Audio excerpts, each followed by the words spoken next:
ஐயோ ஐயோ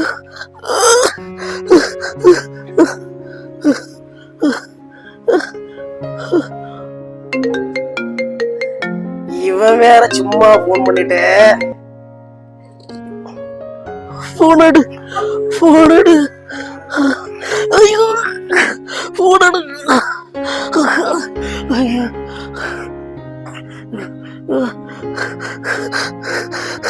ஐயோ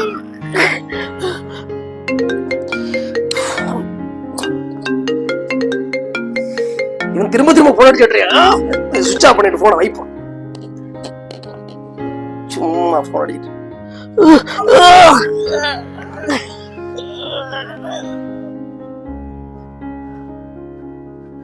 டேய் ஒருத்தவனுக்கு 3 தடவை போன் பண்ணாலடா, 3 தடவை ஒரு தடவை போன் அட்டன் பண்ணிருக்கலாம்லடா.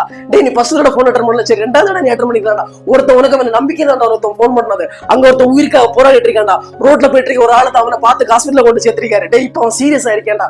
ஒண்ணு மட்டும் தெரிஞ்சு ஏதாவது ஒரு போன் கால் வந்தாச்சுன்னா நீ அதை அட்டன் பண்ண பாரு. ஒரு தடவை அட்டன் பண்ணாம 2வது அவங்க பண்றாங்கன்னா ஏதோ ஒரு ரீசனுக்காக தான் பண்றாங்க.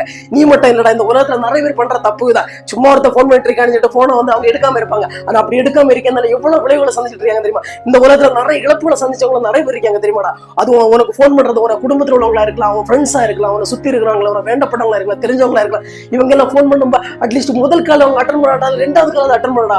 இப்ப பாரு அவன் எவ்வளவு கஷ்டப்பட்டு இருக்கான்னு. நீ மட்டும் இந்த உலகத்துல நிறைய பேர் பண்ற தப்பு தான். 2 வாட்டி இல்லைன்னா 2 வாட்டி போன் பண்ணும்போது அவங்க அதை நிசாரமா இருப்பாங்க. இந்த உலகத்துல நம்ம ஒருத்தவங்க ஒரு போன் பண்றாங்கன்னா ஒரு நம்பிக்கைன்றதான் போன் பண்றாங்க. இவனால நமக்கு ஏதாவது ஒரு நல்ல நடக்கும், ஏதாவது நல்ல விஷயம் நடக்குன்னு பண்றாங்க.